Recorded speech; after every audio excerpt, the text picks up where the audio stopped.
Mas tem risco do jogador ir desmotivado? Não, desmotivado. Desmotivado, que eu digo assim, inseguro, depois de perder um jogo de 3-0 pro maior rival? Ou tem não? pressão da torcida, né? Eu acho que internamente primeiro, não, né? Primeiro você vai falar assim, ó. O gol do Palmeiras, o primeiro gol, esse caso tem que se recuperar. O goleiro falhou, o Matheus falha. Tem que dar o bago na bola, ele tenta driblar o Rony. Ficou na dúvida se era pênalti ou não. Acabou dando escanteio. Já era o primeiro gol do Gustavo Gomes. Depois o gol do Rony, o segundo. O terceiro, a zaga toda. Acho que ele vai mudar aquela zaga toda ali, viu? Acho que os zagueiros. Começar do goleiro. Aquele 5 que começou contra o Palmeiras, eu acho que não começa jogando amanhã nem a pau. Nem o goleiro, o Matheus, nem o lateral direito, o português que chegou, né? Aí teve... O Juliano nem entrou, né? O Juliano nem entrou, jogou na quarta-feira. O Lucas Piton, acho que ele vai de Fábio Santos, mais bagagem. João Vitor e Gil devem voltar. Fagner na direita. Acho que o meio campo é esse mesmo que o Bruno. Do Maicon e o Renato Augusto. E Renato Augusto. E o time titular do Corinthians é melhor. Apesar de que ele tem mais opções. Eu não sei, ele é muito apaixonado pelo Paulinho. O que o Paulinho jogou no jogo de sábado. Pô, o Paulinho não pegou na bola, tava um homem a menos. Mal, Paulinho. O Paulinho era aquele Paulinho que jogava de segundo homem, que vinha de trás, que foi a 2 Copas do Mundo, vendido pro Barcelona, Tottenham. O Paulinho hoje joga como um peladeiro. Eu não sei qual é a função do Paulinho no time. Mas culpa dele ou do treinador? Eu acho que é dele também, viu? Dos dois. Claro. Eu acho que já tava assim com o Silvinho. Tá meio avacalhado. O Modo sempre falou isso aqui no programa. O Paulinho se enfia na área e parece ser um centroavante. Alguns jogos o Roger Guedes era o 9 na camisa e também era o atacante mais avançado. Ele saía para tentar construir jogada e o Paulinho ficava na área, levantando o braço, pedindo bola. No jogo de sábado a mesma coisa. Uma coisa é o Paulinho jogar na sua função habitual, como meio-campista, que chega na área. Ele cabeceia bem, ele chega bem para finalizar com o pé. Já fez gols assim nessa fase, inclusive contra o Botafogo mesmo. Aquela jogada que o Botafogo permitiu que ele desfilasse pelo gramado, ele chegou, belo gol. Mas deixa até de ser não digo surpresa, que não é surpreendente, mas... A coisa mais normal é o Paulinho pisar na área. Mas ele fica o tempo todo, ele se plantou na área em alguns jogos e ficou. Acho que isso evidencia de fato uma certa desorganização. E outra coisa, muitos jogadores da mesma posição pro meio campo. Isso. É isso que eu falei. Contra o Always Red, nos últimos 10 minutos dele em campo, olha o jogo de ponta direita por ordem do treinador. Mas ele não tem sido uma bagunça. Passa por ele até pela condição física e passa pelo treinador. E o Paulinho nunca foi um articulador também. Não, é um cara que pisa na área. Foi o cara e agora ele não tá tão bem fisicamente, tá mais velho. Então, às vezes, ele resolveu ficar lá dentro mesmo, esperando uma bola alta, um cruzamento. Aí vem a questão. Qual o critério para contratar o Paulinho nessa altura da carreira? Provavelmente o nome. É o passado, é a história no clube. Mas você não tem que contratar o jogador pela história, você tem que contratar pelo presente e pelo que ele pode oferecer. E isso até independe da idade. O William até entendo. O William é um jogador que estava na Premier League jogando em times grandes, ele num time organizado, ele pode fazer muita diferença. Mas o Paulinho, houve uma análise? Não, duvido. Me parece assim, Paulinho, tem história no clube, traz de volta. Isso é uma mania também de dirigente brasileiro, não é exclusividade do Corinthians, não. Trazer de volta jogadores que tiveram uma história legal, que de repente não tem muito a oferecer para aquele time. Para aquele elenco, para aquele grupo de jogadores, pela característica e pelo estágio técnico do cara. Mas isso se contrata assim, se contrata pela... não, esse cara jogou bem aqui e tal, está na história do clube, fez gols importantes, né? Libertadores, vamos trazer de volta. Aí você vê o jogador, já está mais velho, já não tem mais... E de fato, nunca foi esse organizador de meio campo, nunca teve essa característica e nunca foi um grande marcador. O Ralf era o carregador de piano no time naquele time do Corinthians. Era o cara que sustentava ali aquele setor. Você foi um ótimo segundo homem, né? Saía. Sim, exatamente. Chegava de surpresa. Eu só discordo de surpresa. A coisa mais comum da vida do Paulinho é aparecer lá. Não tem elemento de surpresa. Então, mas agora o eu vou lá mais atirando da história da seleção. Ele já não tá chegando, ele tá ficando lá. Ele só tá lá. Mas agora dizer que era surpresa, não. Desde o Bragantino, quando ele chegou pro Corinthians em 2012, ele sempre fez isso. Eu lembro o jogo das eliminatórias, o Paulinho fez 3 contra o Uruguai. Ele é o maior artilheiro volante da história da seleção brasileira, mas não tá em bom momento. E é técnico, é físico, passa por ele, passa pelo Vitor, já passava pelo Silvinho, mas de novo, é muita gente jogando abaixo e muita gente numa certa idade, não é ser preconceituoso, aposentar ninguém, mas é questão de mescla, no Corinthians, no Flamengo, qualquer outro time. O jogo contra o Palmeiras foi o time mais novo que o Corinthians votou. Sim, Mas jogando Não é mal, idade, contra a Portuguesa joga mal. bem. Tá todo mundo jogando mal. E jogou mal contra a Portuguesa com Muito outro time. mal. Novo também. Tá jogando mal todo muito jogo. mal. E ao mesmo tempo, os 2 gols, replay ao vivo, que aliás é pela terceira vez que isso acontece na história do Palmeiras e Corinthians, né? Em 67, um frango do Barbosinho, 2 cobranças de falta do Tupanzinho. E em 79, o Jorge Mendonça fez 2 gols de falta contra o Jairo. E assim, em menos de 5 minutos, 2 gols idênticos. Você pode discutir se a bola saiu no primeiro, se houve aquela falta do Dudu que originou, mas um detalhe, as 2 bolas em cima do João Vitor, que é titular. E que é outro que também ficou em 2021. O que não tá jogando o João Vitor e quase todo o Corinthians é impressionante. Então não dá pra dizer só que é o time misto. Tava todo mundo lá e ninguém chegou nas bolas cruzadas. E eu não acho só a idade, né, Bruno? Eles contrataram, como eu falei, o Vamp falou, vários jogadores para a mesma posição. Sim. É o que o Mauro falou. Qual é o critério para contratação? Pelo jeito foi idolatria. Sim. Porque o Corinthians ele só contratou ídolos. Ele contratou o William, ele contratou o Renato Augusto, ele contratou o Paulinho, ele contratou o Maicon, que também é um jogador querido pela torcida do Corinthians. Ainda jovem, com muito potencial também. E todos pro mesmo setor. Tirando o William, que é mais avançado, os outros jogam no mesmo setor ali no meio campo. Ele tem ali... você citou o Maicon, Renato, o Juliano, que não jogou no Corinthians antes, mas tá lá, e o Paulinho, 4. Sendo que nenhum deles, assim, é um volante. O Maicon pode até jogar como um primeiro homem, mas normalmente joga mais um ali, ou o Duqueiroz, ou o Cantillo, isso até antes do Vitor Pereira, né? Com o Silvinho também. Ele sempre tinha ou o Duqueiroz, ou o Cantillo, ou o Gabriel, que jogava lá antes, agora tá no Inter. Então, normalmente eram 2 vagas abertas, né? O Viedes, quando era utilizado. Pra Juliano, Renato e depois chegou o Paulinho. Ano passado jogava o Juliano, Renato e mais um. Aí esse ano chegou o Paulinho. Aí começaram a botar o Juliano do lado direito, né? O Fernando Lázaro, quando dirigiu, botou na direita, e o primeiro jogo do Vitor Pereira foi assim. Só que aí o Vitor Pereira já tirou rapidamente o Juliano ali, meteu um atacante pelo lado. Então, ficou uma disputa ali de vários jogadores por 2 posições praticamente. Então o critério realmente não foi o equilíbrio no elenco. Centroavante, por exemplo, tem o Jô, né? E aí adapta o Roger Guedes às vezes. Tem o Júnior Moraes que chegou agora também, mas o Jô é um cara que tá aí desde 2020 e tá claro que ele não vai jogar todas. Então era uma posição carente, mais carente do que no meio-campo. Então, realmente, o critério de alguns, pelo menos, sem dúvida, foi o fato de ter jogado lá. Tem 3 laterais esquerdos. E chega o Júnior Moraes, que é uma opção tal, mas com uma idade, o Júnior Moraes ainda não estreou, né? Não. Tem que ter uma certa paciência, mas até quem não é corintiano se perde a paciência com o Júnior tem Moraes. 35 anos e vem de lesão de Deixa eu ligamento falar, cruzado. tem 3 laterais esquerdos, tem 3 laterais direitos para a mesma posição, 4 homens de segundo homem Verdade. da mesma posição, que se pegar Juliano, Renato Augusto, Paulinho e o Maicon mais um pouco também, que o Maicon saia. Sim. São 4 para a mesma posição.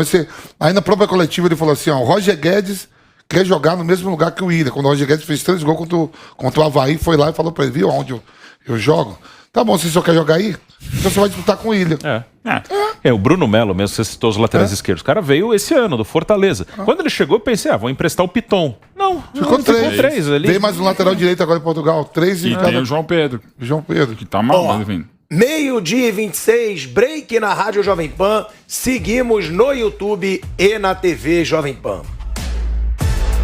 Agora, com relação a essa situação do Corinthians, vai pro jogo, vai usar os medalhões, então é unanimidade. Todos devem ir, com exceção do Paulinho. Só que... Porque ele não vai tirar esses caras Só bravos. comparando meu modo, igual o Palmeiras. O Palmeiras fez isso também, contratou o Rafael Veiga. O Zé Rafael era meia também. Foi recuado. O Scarpa e o Lucas Lima. Sim. Aí você até falava 4 meia pro mesmo lugar. Só que aí foi pro cara mais novo, né? O Zé Rafael jogando de segundo homem com gás. O Scarpa até de lateral esquerdo, que é mais jovem também. E esses aí já são Mérito tudo um pouco... pro Abel também, né? Que ajudou a começa posição com ali pro Zé Luxemburgo. Rafael. Não, Luxemburgo, primeiro pro o Zé Luxemburgo. Mas o Abel fez o Zé Rafael Mas o jogar Abel mais. que banca o Zé Rafael, deixa o Zé Rafael o tempo inteiro sendo cobrado. Sim. Não, cobrava, pra como puxar pra segundo homem foi Foi o o Vanderlei. Luxemburgo. Sim, mas o Abel Agora o banca. Abel escala o Scarpa na beirada. Aí é o Abel. Sim. E tirou o Lucas Lima. E tirou o Lucas Lima. Sim. Tá tendo Que banco estava do se Fortaleza. tirando, né? Agora, que bom, né, Mauro César, que acabou essa palhaçada da lei do silêncio no Corinthians. Porque qual é a culpa do torcedor? Não que foi uma reação à torcida organizada. Mas e o torcedor? Eu não vou nem dizer torcedor comum, o torcedor de verdade do Corinthians, que é quem recebe a informação da imprensa, coletiva, o cara tá escutando na rádio, no YouTube, e não tinha mais como saber a posição do seu treinador, dos seus dirigentes, dos seus jogadores, e hoje acaba esse negócio de lei do silêncio. Era pro Vitor Pereira falar, não vai, por causa de suspeita aí de Covid, Então fala o presidente do Ilho às 2h da tarde. É que, de certa forma, não resolve, né? Ele vai explicar taticamente por que o time jogou assim, por que o time foi escalado dessa maneira. Isso cabe ao técnico. O presidente do Corinthians falar agora não resolve muita coisa. Acho que ele pode falar de outras questões que estão, acho que, um pouco distantes da pauta do dia. A pauta do dia é o time de futebol e o compromisso com o Palmeiras, a derrota acachapante e agora o duelo contra o Boca. Esse assunto é técnico. O presidente pode falar de quê? De contratação, de gestão, por que trouxe fulano... Mas não sei até que ponto esse é o assunto importante para agora. Para agora, importante seria o técnico falar. Se ele tiver condições de saúde para falar via videoconferência, acho que ele deveria dar essa entrevista. Coloca lá no telão a criança lá, manda as perguntas para ele, responde e vamos que vamos. É possível, é absolutamente possível fazer. Desde que ele tenha condições físicas que o médico libere para isso. Eu não sei como é que ele está. Está só com suspeita, está passando bem, está passando mal, está com mal-estar, não sei. Não tenho ideia, então, por isso eu coloco na condicional. Mas acho que quem tinha que falar hoje era o técnico. Ele fez as escolhas. Ele é que tem que explicar para o torcedor do Corinthians. Olha, eu coloquei um time mais fraco por isso, eu mirei esse jogo, deu errado o que eu pensei, eu não relaciono o Ivan pro jogo porque eu acho que, sei lá o quê. Enfim, acho que é isso que o cara quer saber. O Duílio vai falar o quê? O presidente vai poder falar, mas não vai poder explicar o mais importante. O mais importante hoje é esse assunto. Ó, vamos voltar agora para a Rádio Jovem Pan. Estamos de volta. A Rádio Jovem Pan, como diz o Vamp, é multiplataformas, né? TV, YouTube, rádio. Agora, Mauro, é a pergunta que eu faço. Qual é a culpa da imprensa e do torcedor pelos atos da torcida organizada? Porque aí vai o clube, fecha completamente o diálogo com a imprensa por causa de algo que foi feito pela torcida organizada. A questão que não é das piores coisas que existem no nosso ofício, em qualquer área, é o corporativismo. Eu não estou falando aqui em nome da imprensa, cerceando o trabalho da imprensa. É exatamente isso que o Mauro César falou, Vampeta, também já passou por situações como essa do outro lado. É o seguinte, é exatamente não ter alguém para falar diretamente. Inclusive hoje tem os canais eu sei que é um apagão, inclusive em rede social, não se dava o jogador, o elenco, a relação dos relacionados para o clássico, enfim, é um apagão. O Corinthians deu um apagão geral, que eu acho que como posicionamento é interessante, mas num momento como esse, depois da derrota como foi, atenção, pela TV Corinthians, pelas redes sociais do clube, atenção, depoimento sem entrevista, olha, o treinador fala isso, o presidente agora pode falar, então ok. O problema não é com a imprensa, o problema é o atleta do Corinthians, o dirigente do Corinthians, a comissão técnica corintiana, não falar com o torcedor. Esse que é o problema maior. Meu Mauro, agora eu te falar, você acha que entra na cabeça do torcedor esse negócio do silêncio?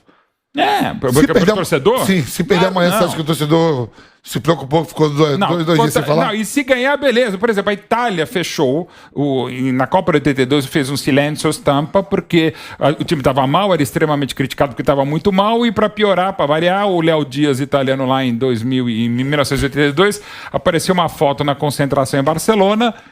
Era Barcelona, e apareceu o Cabrini e o Paulo Rossi, ambos sem camisa, na varanda. Pronto, inventaram um caso entre os dois jogadores, né?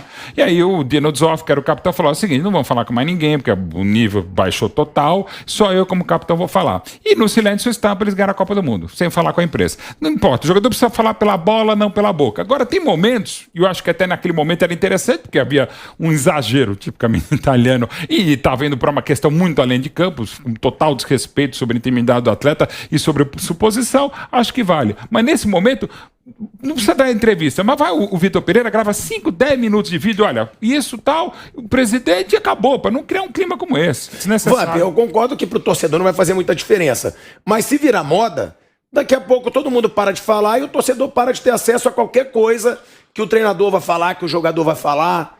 Eu acho que a gente tem que reagir por isso. Não, será que o torcedor mais... Eu não estou concordando como foi feito isso, não. Estou falando assim, amanhã é um jogo importante, né? Talvez tem sempre aquele negócio, o jogo mais importante do ano. Mentira, se perder amanhã, se ganhar amanhã, o próximo jogo é importante também. E o próximo. A cada 3 dias você tem que estar motivado para estar em várias competições, né?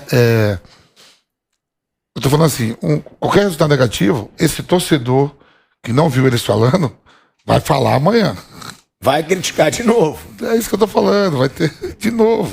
E o Corinthians, ele fez uma postagem com relação ao fim da lei do silêncio. E tá aí, bom dia, fiel. Aí o Corinthians fala: fizemos um apagão no fim de semana importantíssimo porque acreditamos na urgência da causa do futebol sem ódio. Por todo o mundo, vemos profissionais e amantes de futebol sendo vítimas de ameaças e fake news. Olha aí, ó. E aí o Corinthians se pronunciando aí, né, sobre... Eu gostei. Não, enquanto a isso foi muito legal, assim, mas ele, quando fez o apagão pra tudo mesmo, no futebol de campo, tudo. Foram solidários em tudo. Assim, a causa Foram solidários em tudo. Vamos fazer um apagão?